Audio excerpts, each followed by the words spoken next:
few go to keep their secrets, and you can tell that they must be hiding something big.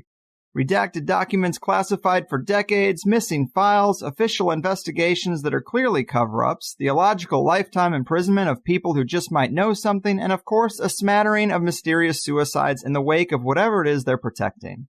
This is a template of patterns that applies to many slices of the conspiracy pie, and it's a key component of Joseph Farrell's latest book, Hess and the Penguins, The Holocaust, Antarctica, and the Strange Case of Rudolf Hess.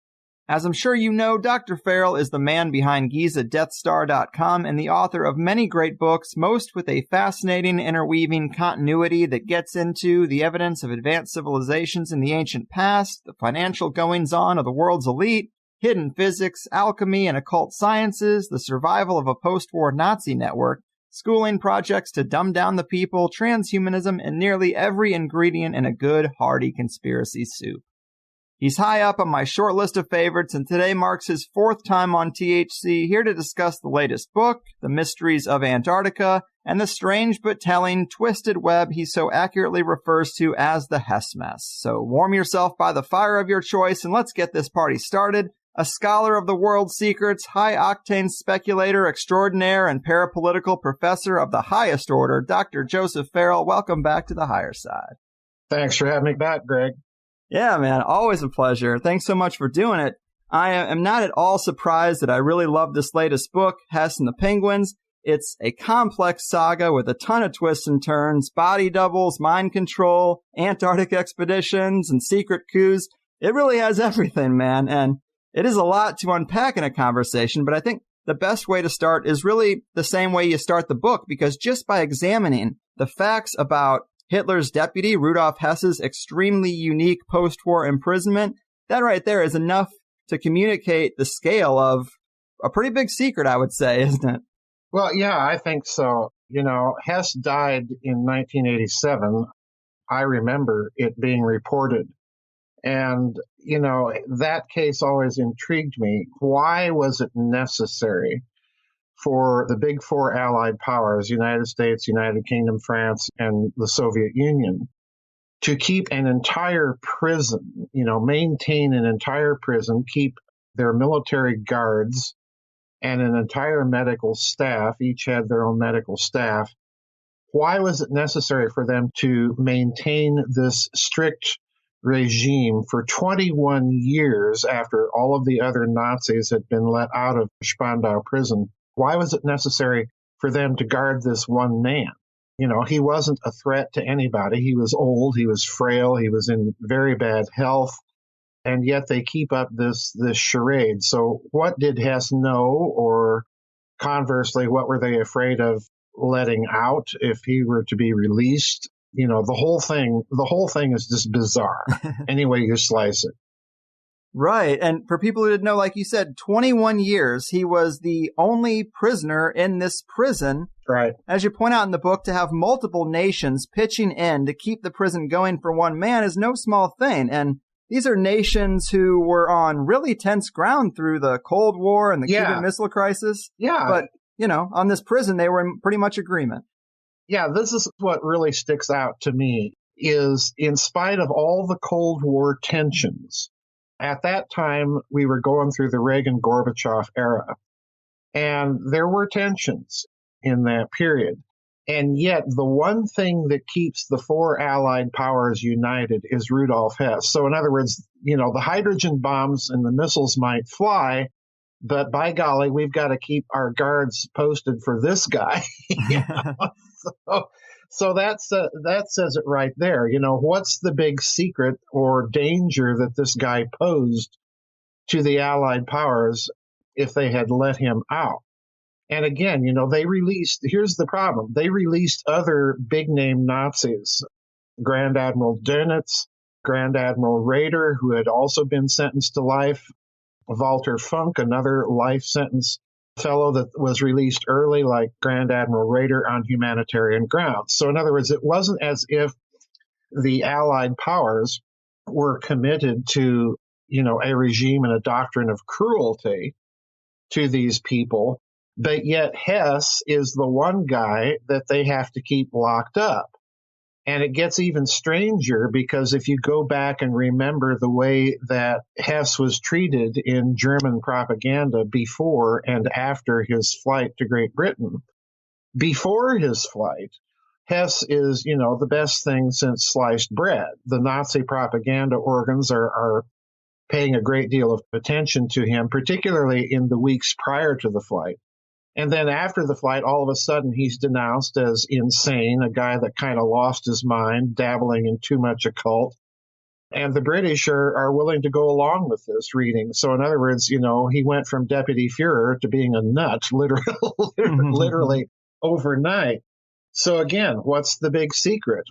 Why are they afraid of letting this man go when clearly they were willing to do so in the case of Walter Funk and Grand Admiral Raeder?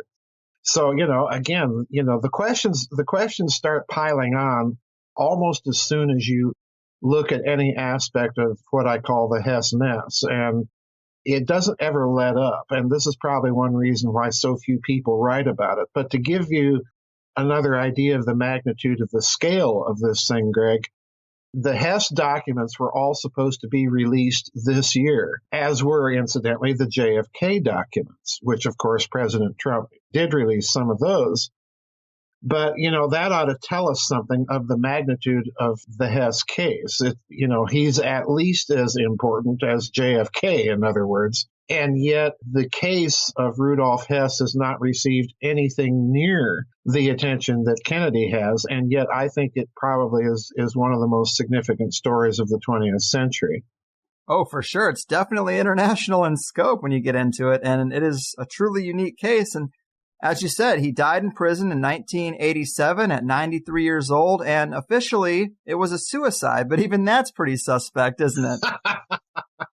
Well, yeah, this is the other problem, and I have to warn people, and I warn them in the book, as you said in the introduction, almost every point of the Hess affair is capable of more than one interpretation or one argument, but the real suspicion begins with his death, because according to the official narrative, he's found by an American guard, a black American guard, whom, of course, Hess hated because he hated black people, being a good Nazi.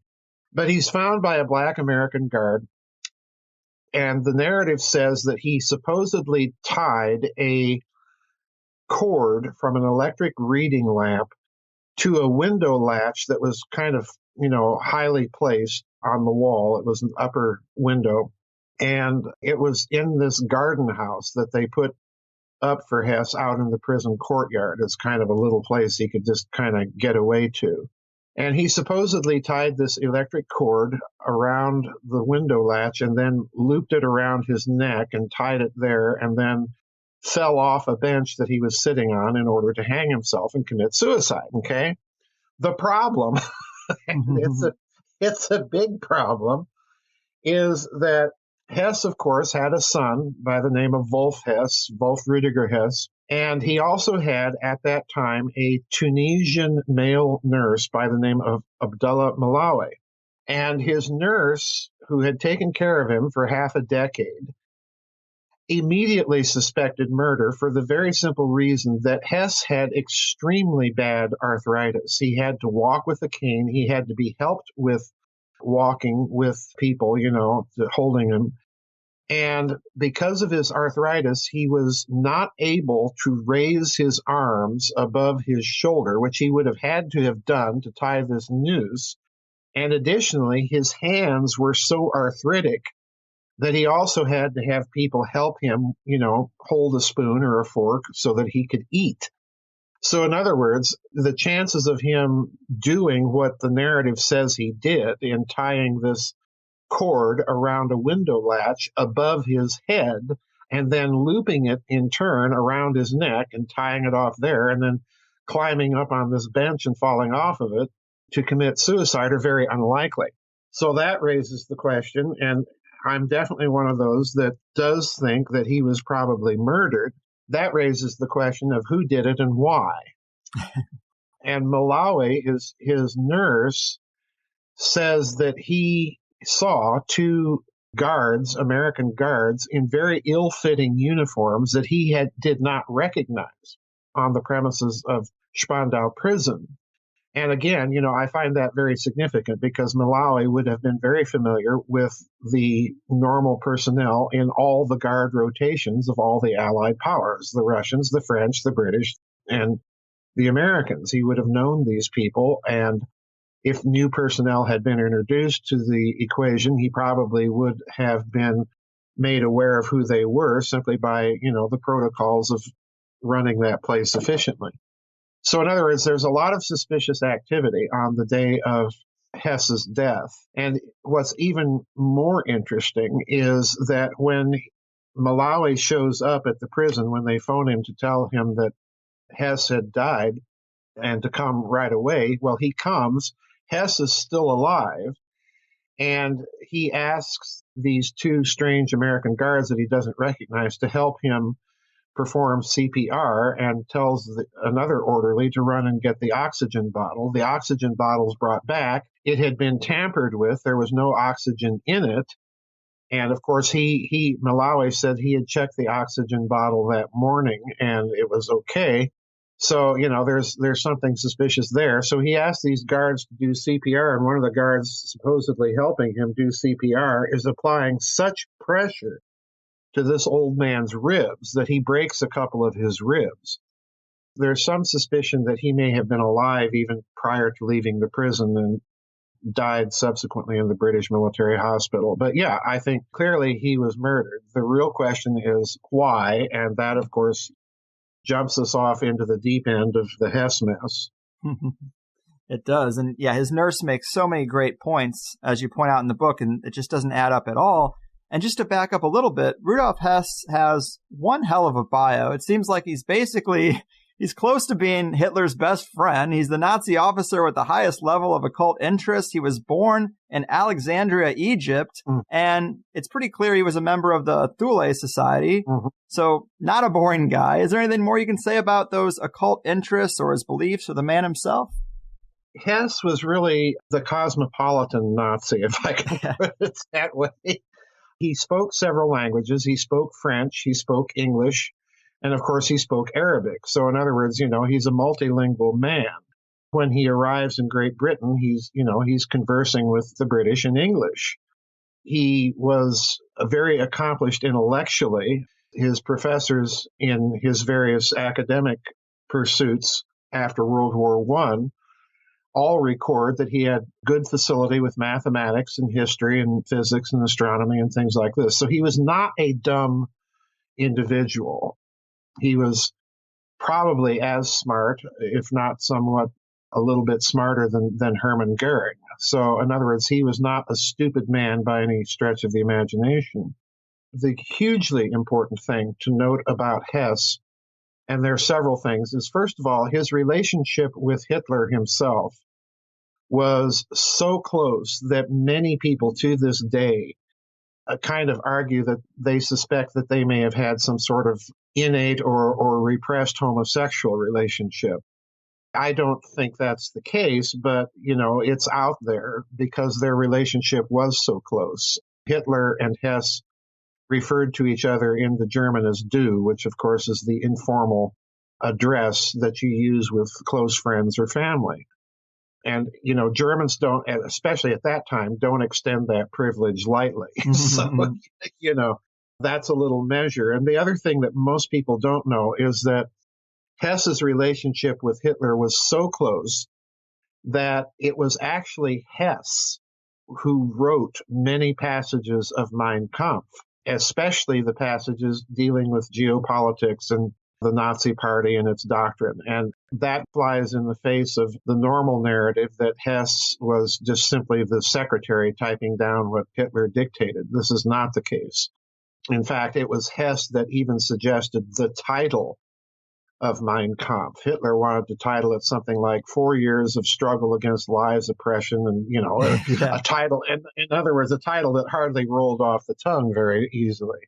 So Hess was very instrumental. He was widely suspected at the time when the Nazis took power as being the real brains behind the operation. His positions of power within Nazi Germany, if you really investigate and dig into them in detail, are breathtaking because he becomes the so-called deputy for Hitler in charge of the Nazi Party. So in other words, think of Hess as kind of in the same position of Stalin inside the Soviet Union, being general secretary of the Communist Party. Well, this is Hess's position in Nazi Germany. He's the one that's in personal charge of the Nazi Party and all of its apparatus and intelligence organizations. He's the one that is vetting bureaucratic appointments to government posts in the Third Reich. He holds several positions in the government as well. He's a Reich minister without portfolio. He's a member of the Secret Cabinet Council, which would be roughly equivalent to our National Security Council. He is in charge of a number of liaison bureaus between the government and the party. And he's also Reich Kommissar for all technological development. In other words, this is the guy prior to 1941 that would have known every detail of every aspect of Nazi Black Project's research. So he's an extremely powerful man. Add to this one more thing. Hess is also a morally conflicted man because he's the one that urges Hitler to crack down on the brown shirts, the Sturmabteilung, the stormtroopers. He's the one that urges Hitler to crack down on them in response to the army's request to do so. But once Hitler decides to go ahead with this, then it's also Hess that turns around and is arguing with Hitler, heard arguing with Hitler for quite some time over who should be on the death list and who should not be on the death list. And it's Hess that's urging, well, take this person off, take that person off. So you have the Night of the Long Knives in Nazi Germany in 1935. And after that point, Hess begins to develop the stomach problems that plague him for the rest of his life. And some people think, and I tend to agree, that this is kind of a psychosomatic response to the Night of the Long Knives. And then fast forward a couple of years to 1938 and the Reichskristallnacht, the beginning of the pogrom against the Jews in Nazi Germany, where Jewish shops are looted and synagogues are burned and so on. And of course, this activity continues for some days and weeks after the beginning of it. And it's Hess who is arguing with Hitler to, stop this, rein this in. And again, you see him kind of being morally conflicted about the treatment being meted out to the Jews. Partially, I think this is because he also, in between the wars, became a matriculated student at the University of Munich, where he's studying geopolitics under the Nazi geopolitical guru, Dr. Karl Haushofer. And of course, Haushofer's wife is half Jewish. Mm-hmm. So Hess, like many of these morally conflicted Nazis, Hess extends his personal protection to the Haushofer family, even though, by the same token, it's Hess's signature on the Nuremberg race laws. He has to sign as kind of the witness to these laws in behalf of the Nazi Party. So his signature is on the Nuremberg race laws. So you're dealing, in other words, I think, with a tremendously morally conflicted man that is, on the one hand, part of these power plays inside of Nazi Germany, and yet once they get started, he's the one urging for some mitigation and some compassion. So he's a tremendously morally conflicted man. Right on. That's a solid profile of the guy for people who weren't familiar. And now to get back to the overarching story, this is where it gets really complex, but the most pivotal moment in Hess's story is the infamous flight he took to Scotland to meet with some people. And maybe we'll get into the meat of why that flight took place, in a minute. But there is good reason to believe that somewhere during that trip, Hess was either heavily hit with drug-induced mind control programming, replaced with a double who was heavily hit with drug-induced mind control programming, or maybe even both. And I guess, can you tell us a bit about the evidence to support the idea that the Hess we have after that flight, the Hess who was at the Nuremberg trials even and spent the rest of his life in that prison, was actually not the real guy?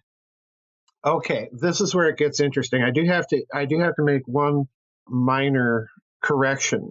The idea that he was replaced as a double during the flight, I don't think is correct. That was actually the theory that was put out by the British physician Hugh Thomas. I think if there was a substitution of a double, it took place after the flight, after the real Hess had landed in Britain and was captured by the British. At some point during the next 4 years, I think this substitution took place. It would have been much too difficult to pull that off on the Nazi side for various reasons. But getting into the question of a double, the first red flag is raised when you look at a letter that he had given to his Tunisian nurse, Abdullah Malawi, to smuggle out of Spandau and pass on to certain people on the outside. Now, presumably that would mean his family or somebody else in the post-war Nazi network inside of Germany. Nobody knows really for whom this letter was intended, but Malawi opened it. And in this letter, Hess is complaining about, and remember, this is the post-war Hess and Spandau Hess we're talking about. Mm-hmm. Hess is complaining about not having been allowed to smoke during a certain period of his captivity in Great Britain at Mindef Palace. And of course, that should shoot anybody's suspicion meter needle right into the red zone, because the real Hess didn't smoke. He was like Hitler. He was absolutely fanatically opposed to smoking. So, that's clue number one, that something is off about Hess. But the real clue for me, and this is where we plunge into the deep end again, the real clue for me was that the British researchers, Picknett and Prince, picked up on a detail that I found just utterly fascinating. And that was that when Alan Dulles, the OSS station chief in Zurich, Switzerland during the war, partner of Sullivan and Cromwell, personally connected to William McKittrick, the American president of the Bank of International Settlements during the war, and then subsequently, of course, CIA director and member of the Warren Commission. Well, Dulles is in Nuremberg after the war, and he wants to see Hess. And he contacts a friend of his to examine Hess because he tells this friend that he suspects that the Hess that's in Nuremberg is a double. Now, Picknett and Prince do not say why Dulles suspected this. They simply note that he did. And the physician friend of his that he contacted to examine the Hess in Nuremberg was none other than Dr. Ewan Cameron. And if you're familiar with the story of MK Ultra, the post-war CIA mind control project, Dr. Ewan Cameron was heavily involved in one aspect of that project up in Canada, using a process that he called psychic driving, which was based on massive amounts of drug cocktails and sleep and recorded messages that people would be forced to listen to over and over and over again. And what Cameron was trying to do with these experiments was literally to erase one personality in people and replace it with another. So this is the guy that, for whatever reason, Alan Dulles wants to have examine Nuremberg Hess, because he suspects is a double. Now, there's another little spin to this. The British physician that actually did the official autopsy on Spandau Hess, when he did die, is a fellow by the name of James Malcolm Cameron.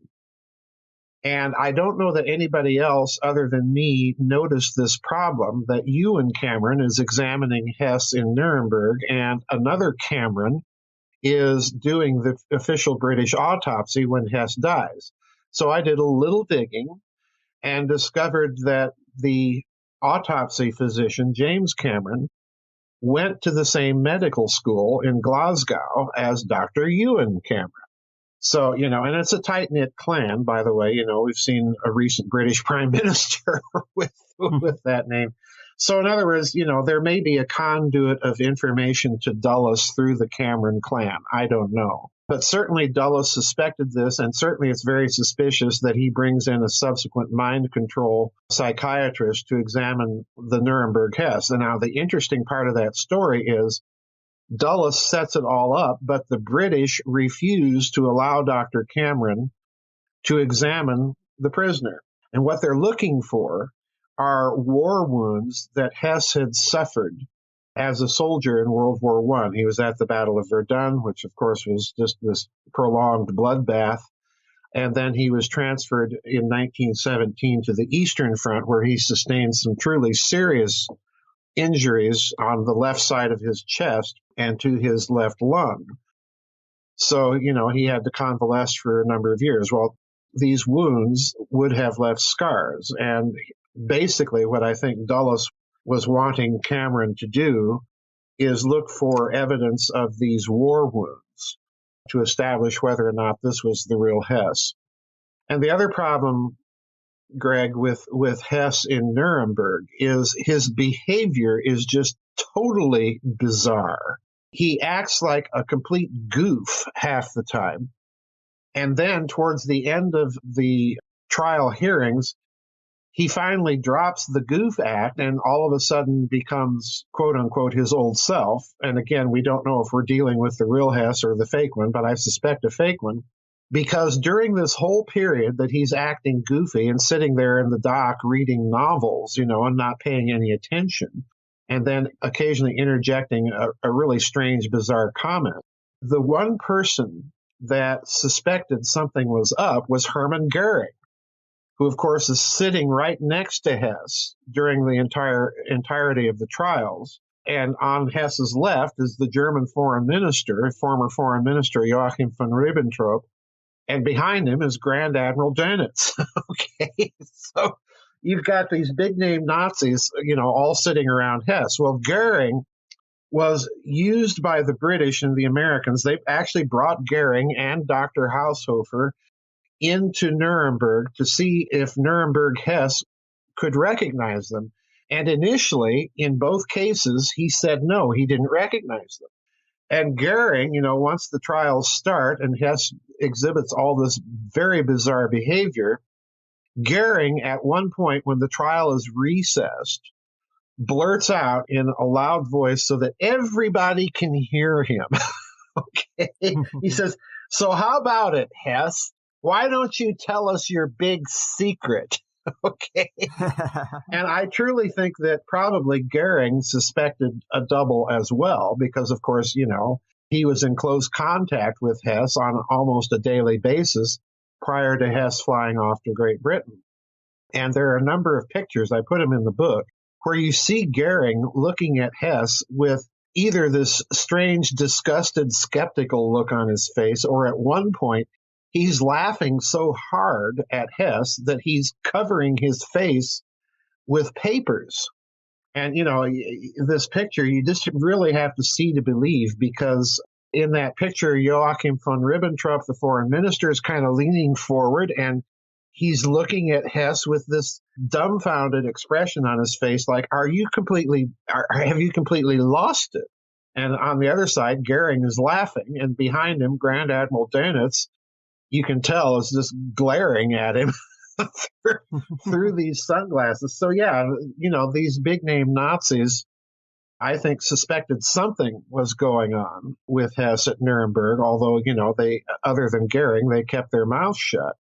So yeah, there's every indication that by the time you get to Nuremberg, Hess or whoever really isn't Hess. It's somebody else. Mm-hmm. And as crazy as that is, there is plenty of evidence. Like you cited most of it. There's also things like he wouldn't let his family come to see him in prison until 1969. Like, Yep. You're in prison. What a good day is the only day you get to see your family. Why would you hold off on that for that long? And also, when his wife did finally see him, she thought his voice got deeper, which is the exact opposite of what happens to a man with old age. Yep, exactly. And obviously, there were other things, but another one I thought was interesting was the strict no photos policy when he was held in Britain. Yep.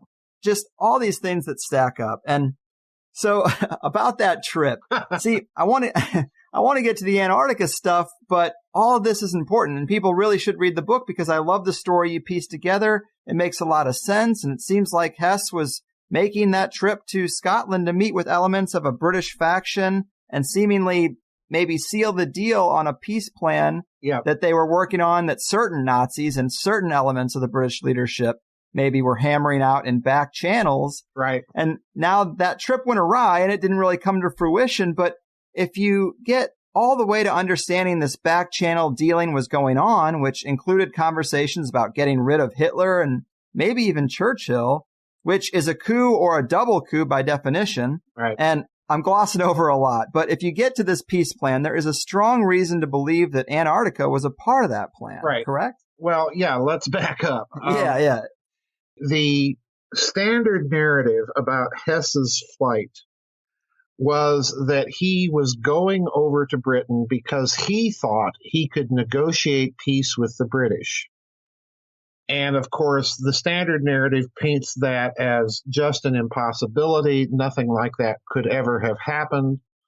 And, the guy was nuts to think that he could do this. But when you dig into the details, it's anything but. Because first of all, both Rudolf Hess and Hermann Goering, they're the number 2 and 3 men in Nazi Germany at that time. And of course, in May of 1941, Hitler's getting ready for his big invasion of the Soviet Union, Operation Barbarossa. Now, Hess, again, is not a stupid man, and he thinks that this is strategically, at the minimum, very, very risky, with the United States looking like it's going to enter the war, American entry is looming. And this is the same objection that Hermann Goering had to the invasion of Russia. He's a practical military man, and he's thinking, well, how are we going to take on the Soviet Union and prevail if we are leaving the Americans' forward bases in Great Britain and Britain's still in the war? So both Hess and Goering sponsored a number of peace initiatives from the fall of France, and in Goering's case, actually before the war actually broke out, with Great Britain, trying to cinch a deal.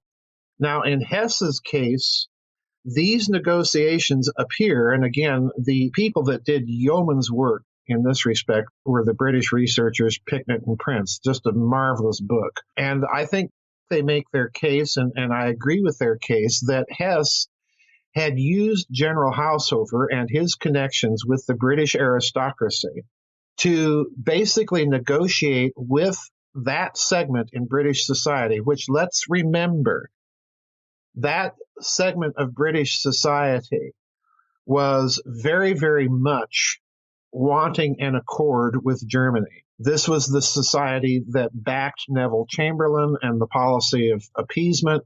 It was heavily represented in the City of London. It was heavily represented in the British aristocracy and therefore in the House of Lords.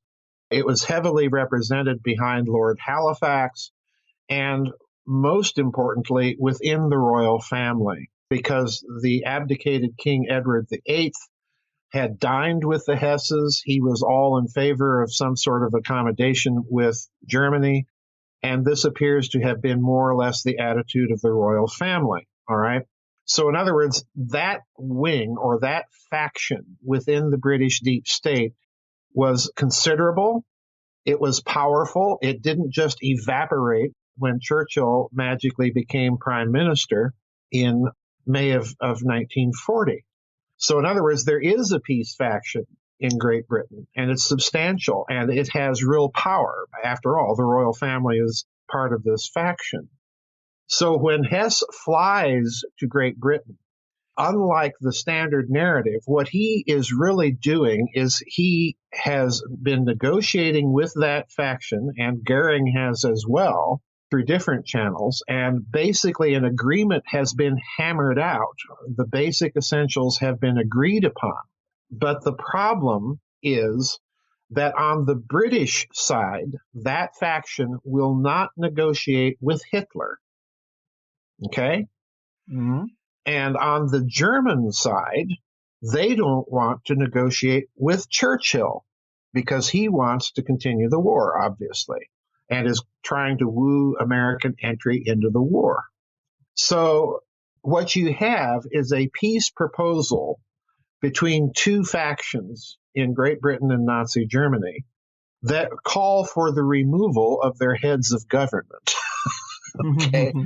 So I think if you parse all of the diplomatic language that's flying back and forth between Britain and Germany through these back channels, I think what Goering and Hess came to the conclusion is that, okay, if we're going to go ahead with this invasion of the Soviet Union, number one, we have to take Britain out of the war and deny America forward bases. You know, at that point, American entry becomes rather superfluous. There would have been nothing that America really could have done militarily against Nazi Germany, you know, with a transatlantic invasion. That's highly risky. So that peace plan negotiation goes forward, but it also becomes an international double coup d'etat plan. And Hess, if you stop and think about it, Hess is bringing with him a lot of documents that were translated. He had the Nazi Party Auslandsorganisation, which was their foreign intelligence network of the party itself, translating these documents into English. So he's bringing a lot of documents with him that never show up on the inventory of stuff that is recovered from him or his aircraft. And the bona fides here, and this is an important point to remember, this is a hugely important point. If you are negotiating with the British that, yes, we're serious, we will replace Hitler, how do you convince them that you're going to do this? Well, you fly the Deputy Fuhrer to Great Britain. In other words, he comes as the bona fides of the deal that they're trying to seal. And then once Churchill's removed, you fly Hess back, he and Goering take out Hitler.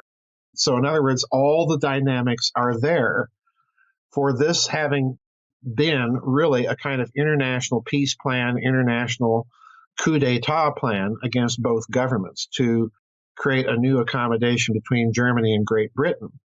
And you mentioned Antarctica, and this is very crucial. Part of this plan appears to have been quite literally a divvying up of the globe into respective spheres of interest for the British Empire and for Germany. And of course, it was Hermann Goering that had sponsored that Nazi expedition to Antarctica. And at one point, after Hess arrives in Great Britain, and I find this extremely telling, Churchill has one of his personal confidants meet with Hess. And this is the other part of the story that doesn't get mentioned very much. Churchill did take meetings with Hess, or have some of his spokesmen meet with Hess for a number of weeks after his capture, when Hess was still imprisoned in the Tower of London. So in other words, it appears that this was so serious that even Churchill was at least willing to talk with the guy, although we don't know much about what these talks came to, because again, the files have been sanitized. But we do know that during one of these meetings, one of Churchill's representatives asked Hess directly, well, what about Norway? And to me, Greg, that's code for Antarctica. Mm-hmm. Because Goering, when he sent the expedition to Antarctica, the place in Antarctica that they explored was a place that had been previously claimed by Norway, called Queen Maud Land. When the expedition returned to Germany, the Norwegian government had lodged a protest with the German Foreign Ministry that, no, you have no claim on that part of Antarctica, that part is yours. And the German Foreign Ministry responded that, no, you have no claim because your claim does not extend into the interior as far as ours. We're the ones that explored that part of Antarctica. So in other words, there was a disputed claim between Germany and Norway over a particular region of Antarctica. And then, of course, the war breaks out, and in April of 1940, the Germans invade Norway, and, and that's that. So the Norwegian government, like the Polish government, goes into exile in Great Britain. So I suspect that that query about Norway is really code for the British asking, well, what about your claim in Antarctica? In other words, what are we going to do about all of that rich source of natural resources down there that basically is untapped? And in that case, Hess's response is very intriguing because he says the Fuhrer hasn't pronounced, which means I'm willing to talk about it. Right. Okay?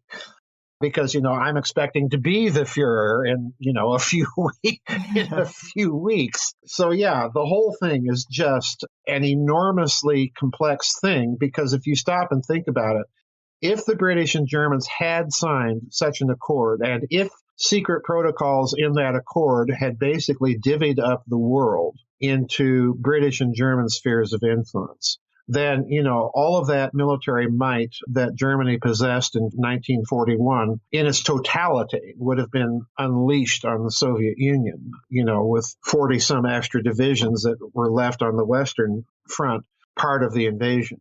And Britain, in turn, would have come out of the war with its empire intact, which would have been a very different world than the world that actually emerged after World War II. A very, very different world. So, this is a huge thing. This is a major, major incident in the 20th century. Mm-hmm. And I think there was another Nazi officer, Helmut Wolfat, who was also heavily involved with yes. Nazi dealings in Antarctica and the peace plan. So that's another indication that it was a big component. Yeah, Wolfat was Goering's minister without portfolio for setting up the Antarctic expedition. He was a state counselor. But interestingly enough, Wolfat was the fellow that Goering had appointed during the tense months of the summer of 1939, as, war is looming because Hitler's determined to, solve the Polish question. Wolfat was the one that Goering sent to Great Britain to talk with contacts in the city of London about some sort of last-minute peace deal. And it's interesting that with respect to Poland, eventually the Polish government in exile, using its contacts through the royal family, the Duke of Hamilton and so on, was talking with the royal family about making one of the members of the royal family king of Poland, in a sort of reconstituted Poland. And again, this appears to have been on the agenda as far as Hess was concerned with his peace plan, that they were not opposed to some sort of, puppet rump state in Poland, provided that whoever was in charge of it was someone that they could trust. Well, you're negotiating with the royal family and other members of the British deep state. So certainly that probably would have been acceptable, at least to Goering and Hess. So, yeah, this is, what's going on here is huge. And Hess, I think, is playing the key role here because he's the one that has more or less figured out and read the tea leaves of British diplomatic messages correctly, that, the British aren't opposed to a peace with Germany. They're simply opposed to a peace with Hitler. In other words, they want Hitler out of there, and then we'll talk and conclude something. So this becomes a peace plan, coup d'etat plan. And I definitely think Goering is involved, and I'll tell you why. Goering, after Hess's flight took off from Augsburg, Germany, on the way to Great Britain, Goering calls up the head of air defenses in Western Europe, a Luftwaffe general by the name of Adolf Galland. And he tells Gallant, you need to scramble your fighters right away. And Gallant says, why? There's nothing coming in on the radar. And Goering says, I'm not talking about anything coming in. I'm talking about something going out. The deputy Fuhrer has hijacked a Messerschmitt and he's flying to Great Britain and you need to shoot him down right away. And of course, Gallant scrambles fighters. But by that time, and this is key, by that time, Hess's Messerschmitt would have been 300 miles ahead any fighters that Gallant was able to scramble. In other words, there was no chance that they could catch up with him and shoot him down. Now, it's interesting because, number one, Goering's phone call clearly indicates that he knew about the plan. So the real question is, why is Goering calling up Galland? And I suspect that he's calling him up at a time when he knows that Hess cannot be shot down, because he wants to cover his you-know-what in case the whole thing should go wrong. Oh, I heard about it, and I tried to stop it. But a day later, when he's summoned to Berchtesgaden, when Hitler's trying to deal with the crisis that Hess's flight has caused him, Goering pretends that he knows nothing about it at all. So that's a little clue right there that, yeah, Goering is in on this to some degree, and I suspect to a great degree, because we have to ask ourselves another question. Hess is flying a twin-engine Messerschmitt 110 from Augsburg, Germany, on an unauthorized flight into Scotland, where he hopes to meet some of these members of the Scottish aristocracy who will give him entree into the royal family. Okay? And it's important to note, when Hess lands in Great Britain, he actually says he's coming under a flag of truce from the king himself. Okay? So that ought to clue you in. But anyway, the real problem is, how does Hess manage to fly on an unauthorized flight through the air defenses of Nazi Germany? And, of course, the answer is the only way he can do so is if he has inside information that permits him to do so, and people smoothing the way for him. Well, it turns out that the maps that Hess took with him were given to him by guess who? Hitler's pilot. And, of course, if a Luftwaffe general who happens to be Hitler's pilot is giving you maps of the air defenses of Germany, this has to come from Reichsmarschall Goering himself and from within Hitler's command structure. So, in other words, Reichsmarschall Goering. And then the other question is, okay, you've got a Messerschmitt 110 approaching northern Scotland. How is it that the RAF only sends up 2 or 3 fighters right. to intercept this German plane coming in?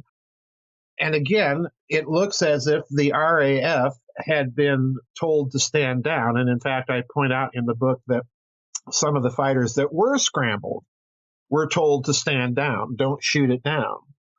So in other words, the British are expecting him. Man. So, this is that says right there that this is an internationally coordinated, carefully planned plot. Mm-hmm.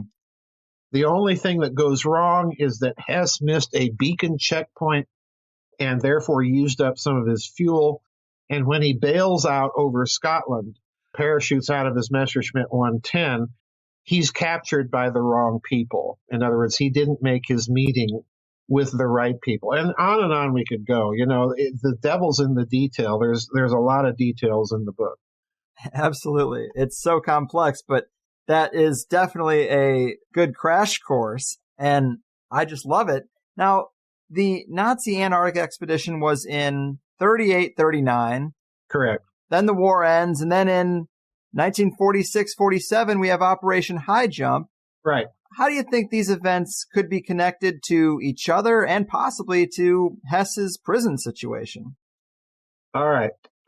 As I said, Hess was in a position of such power inside of Nazi Germany prior to his flight that virtually nothing happened.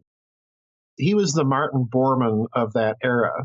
And in fact, it was Hess that brought Bormann into the Nazi Party as his secretary. In other words, he was the talent spotter there, folks.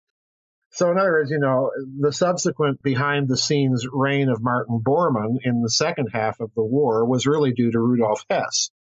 So that should give you another measure of the man that you're dealing with. Hess is in a position of such power prior to his flight that whatever that Antarctic expedition, which was part of a economic plan, it was part of a technological plan, Hess would have known about it. So if it found anything down there that was classified on the expedition's return, Hess would have known about it. And he would have been one of the few people in Nazi Germany that would have known about it. In fact, I think that you're dealing there with a case of if anything was found, and again, please note my if anything was found by that expedition, the crew itself would have been placed under, secrecy commitments and told not to talk about it. And then probably the only other people that did know whatever was found there would have been Hitler and Goering and Hess. I don't even think Himmler would have known at that point.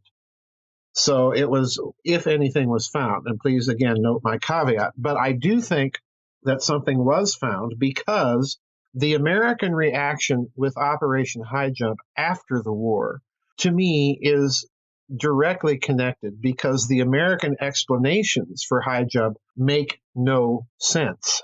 Okay? We were told at the time, and then Admiral Byrd, after the expedition had returned from Antarctica, wrote this big 100-plus page article for the National Geographic that, well, we really went down there because one of the big theaters of the next war, with the Soviet Union and the communist bloc will be in the Arctic and blah, blah, blah. Well, we went down there to train and test our tactics and equipment. That's the story. That's the cover. Mm-hmm. And I'm thinking, my word, you don't need to outfit a battalion of Marines and an entire flotilla, including an aircraft carrier and a submarine, to test equipment bearing the expense of that in Antarctica. You can do that in Alaska.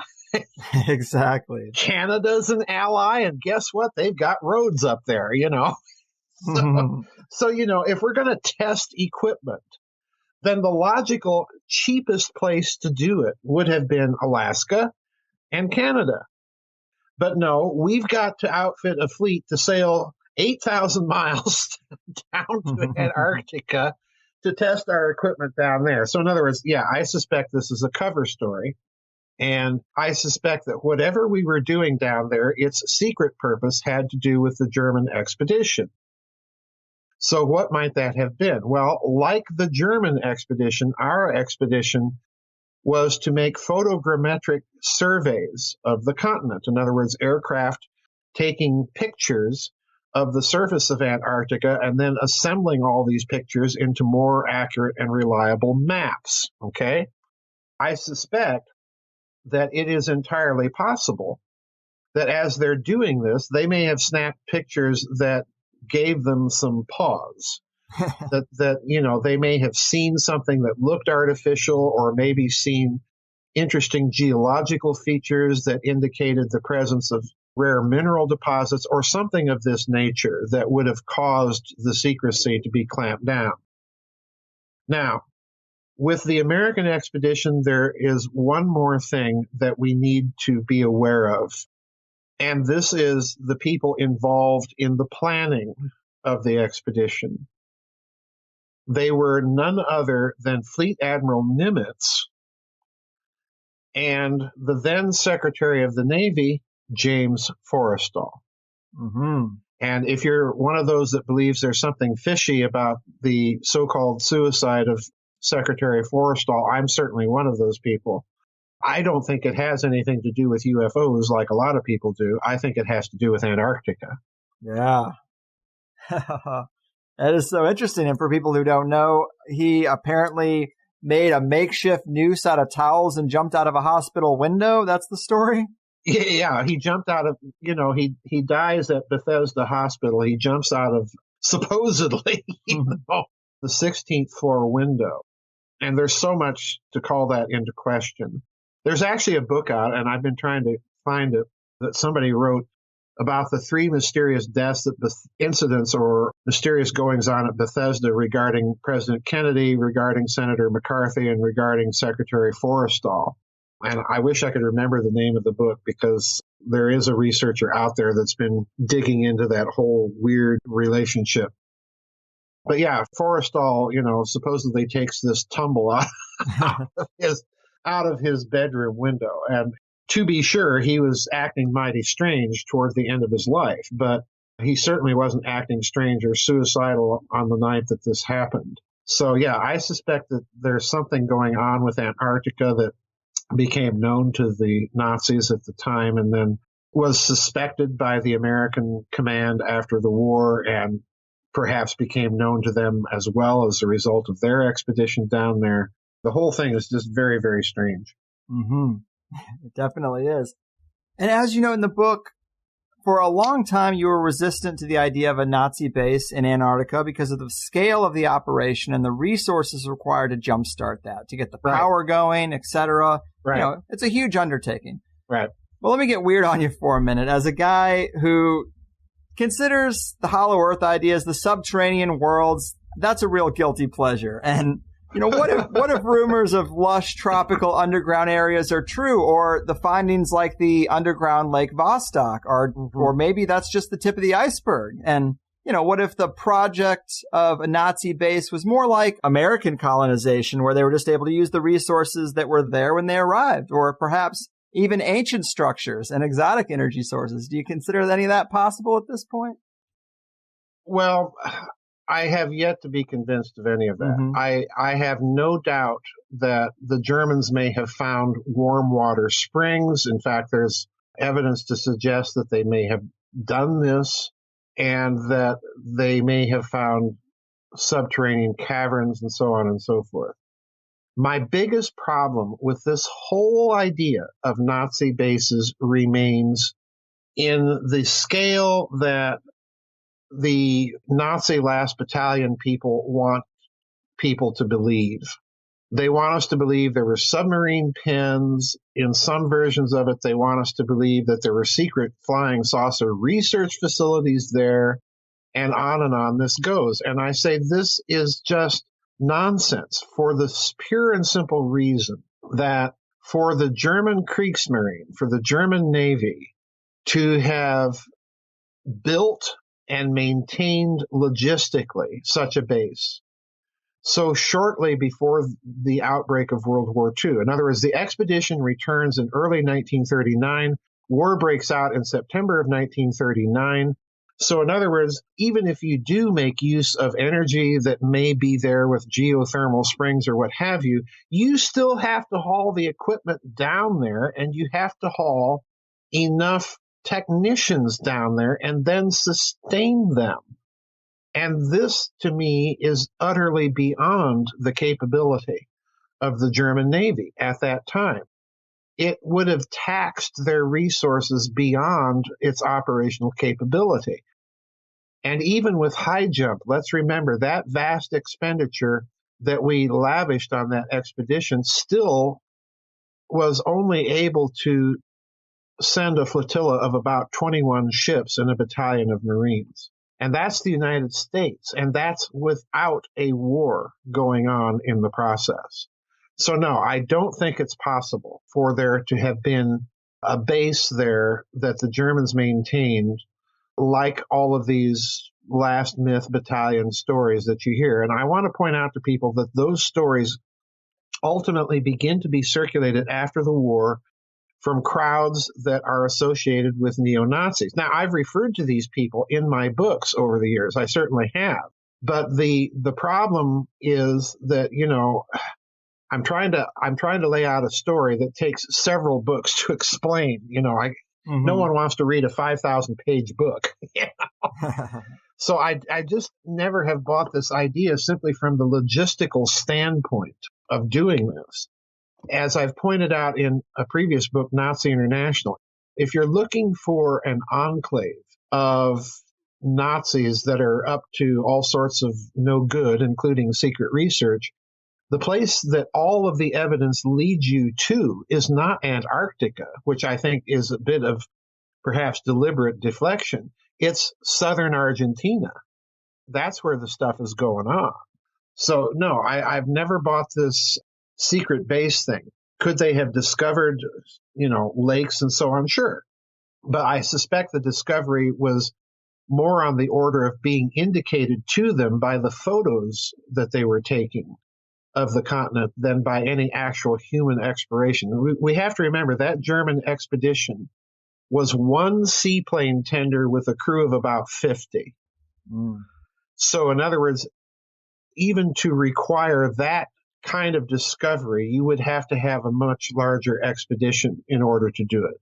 It was a very, very small expedition that went down there. Yeah, the Argentina thing is definitely something to look at. Peter Levenda, of course, has his famous story of actually interacting with Nazis in Argentina, it seems. It was Chile. It was Chile. Oh, Chile, my bad. Yeah, he interacted with the people in and around the former Colonia Dignidad, which is down around the city of Farrell. That's who he interacted with.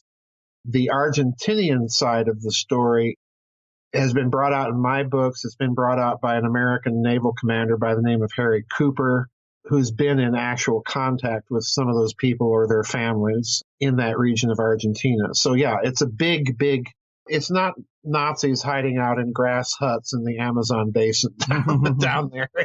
It's a much more organized affair, I can assure you. Fair enough. So the suggestion is more that maybe the Nazis saw something on this expedition and then possibly word got out in small circles and Admiral Byrd was sent to reinvestigate? I suspect that even if they didn't have intelligence, that they suspected. And if they suspected something like that, that would have been reason enough for them to go there. Now, having said all of this about bases, I don't rule out that that may have been a factor in their thinking. Right.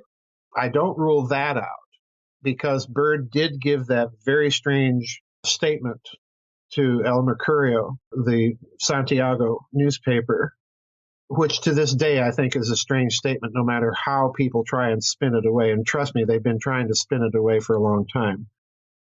I do think that this was partly a factor in their thinking, but I suspect in order to mount an expedition that large that they may have had some intelligence from somewhere about it. By that time, they may have learned it from captured SS archives. Who knows? I don't know where they may have found out, but I think they probably had intelligence. Otherwise, you're not going to mount a whole expedition to go down there. You would send something smaller and look for indications or confirmations before you sent something that large. Right. And the Santiago newspaper thing is just so interesting because it's like he purposefully said something to this reporter before he came home and knew he was going to be told to keep silent. It seems like that's what I would think he's doing. Yeah, I think so too. You have academic spin trying to say, well, he wasn't really talking about that, or it's being mistranslated, blah, blah, blah. But the bottom line is he's still talking about fighters flying from pole to pole with tremendous speed, and the United States has to defend itself against that. Well, you don't say something like that in the context of an Antarctic expedition if you're worried about the Soviet Union, because the Soviet Union isn't going to fly its airplanes around the South Pole to get at the United States. In fact, they probably couldn't fly them over the South Pole. It's going to be over the North Pole. So who's he talking about? And that's the problem. So in other words, it's a bit of, to me, it's very frustrating to see these kinds of academic denials because, what they're really doing is they're avoiding the obvious question that's staring them right in the face. What is Byrd talking about? And who is he talking about? Right. Well, Jesus, man, I guess I can't keep you here forever. But I will say all I want for Christmas is confirmation of subterranean worlds in Antarctica inhabited by humans from a previous age, aliens, or UFO flying Nazis. So fingers crossed. Good luck with that. Right. Well, either way, Dr. Farrell, you are the goddamn man. I always love to hear that you have a book coming out. Loved our last conversation about the Common Core book as well. And remind the people where they can follow up on your work, become a member of your site, and any other future projects that you might have coming. They can get the books from Amazon. I still haven't put the Hess book up on my web store, but they can get it from Amazon. And the website itself is www.gizadeathstar.com. Become a geezer. That's what we're calling ourselves now. Geezers. Nice. Become a geezer. There's lots of stuff in the members area, webinars and vid chats and a few papers and so on. So we have a good time. Perfect. Well, I consider you the head custodian of mopping up the Hess mess. So great job and take care of yourself out there. You too. Thank you, Greg, for having me back. You got it. Holy Snokes and happy holidays, people. Another wild ride with one of my favorite guests, Dr. Joseph P. Farrell. All right.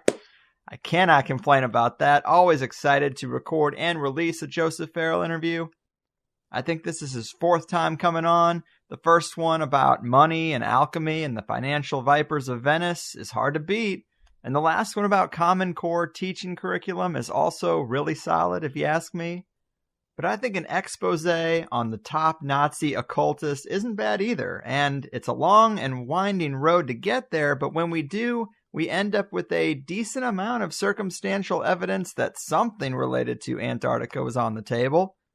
And someone's keeping secrets. There is just so much to this story, and so much to the Hess and the Penguins book itself. Stuff we didn't even get to, like the fact that so many alternative folks talk about the Holocaust and that 6 million number, and that it was used well before the actual final solution. Well, Joseph Farrell tracks and vets those claims pretty thoroughly in the book. He also talks about Zionist collusion in the mix and a lot of other threads and side stories that are just as mind-blowing, really. When you think about how, at any point in the story that had a zig there, it could have been a zag, and everything would have been just radically different today. I would also say go over to YouTube and watch some clips of Hess at Nuremberg now that you know all this stuff, because it's fascinating to watch. And I would just play a clip or two from his speech for you here, but most of the clips are, of course, in German with English subtitles rather than an English translation. So just check it out for yourself. I also realize this might come off as a show more about what we don't know than what we do. But context is everything, and with the first hour's context, we then spent the second hour speculating on what that secret could be. Wildly speculating on my part, and maybe more reasonably on Dr. Farrell's part. We might not know the secret itself, but just look at how Hess was uniquely held in captivity and then seemingly murdered, and then look at James Forrestal and Richard Byrd Jr.'s deaths. I think those are parts from the Plus show, but we have a smattering of murder-suicides and what looks like an attempt to keep something under wraps, something big. But this is one where the full show is so key, because again, hour one tells the tale itself, and then hour two is getting into Operation High Jump a bit more, that suspicious and untimely death of Richard Byrd Jr., Antarctica strangeness in modern times, and the long list of abnormal visitors. We talked about Atlantis and the prospect of Antarctica holding the secrets to an ancient advanced civilization, neutrino detectors, the interconnectedness of recent hacking stories and how they might signal the reemergence of a breakaway civilization. And then, as usual, I break the narrative and ask Dr. Farrell just some one-offs about current events and things that I've seen him commenting on, like the mysterious QAnon writings and the prospect of them being AI-driven, how Dr. Farrell looks at and interprets the Mandela effect, and, of course, cryptocurrencies and Bitcoin. Man, I do just love this episode. If you're still just listening to the free show week after week, I think it's time you consider signing up for Plus, because it's like you're only watching half the movie. It's Christmas time. Help me help you. The HighersideChatsPlus.com. $5 for 5 shows a month, or $60 for a year. You can also sign up through Patreon if you must. But either way, the year's coming to a close.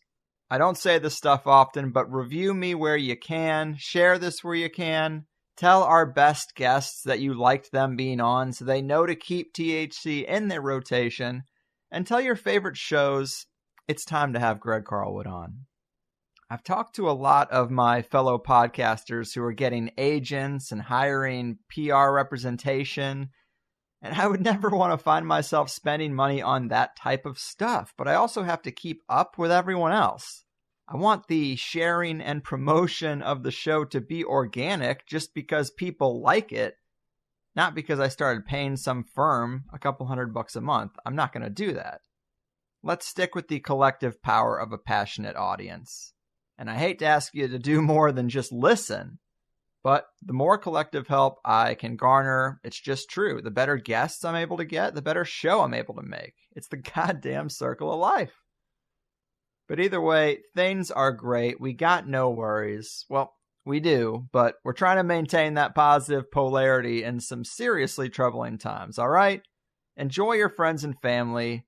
Let the differences slide, be the better person, and just have a good going out for 2017. 2 more shows coming at you really soon. The next one is a great look into MKUltra, trauma-based mind control, and satanic ritual abuse with a professional clinical psychologist who studied it intensely. A lot of you thought Jay Parker was pretty out there, even though he is right about so many things. His personal story can be a lot to take in. So now we're going to look at that type of thing from a more measured perspective, but it no doubt fits with that episode as well. Really excited to lay that one on you. Brace yourself. I'll see you then. I've done my part. Your move, secret keepers of the breakaway civilization, Nazi internationals, and custodians of the Antarctic underground. Your fucking move. I won't take it. No, I refuse. If it's alright, I'll keep my refuge. I've been scheming of bigger things and have to leave my old life behind. Gotta transfer to the inner earth. I built a box, built a home, got a neat elevator going under, and now you'll find me in the bunker.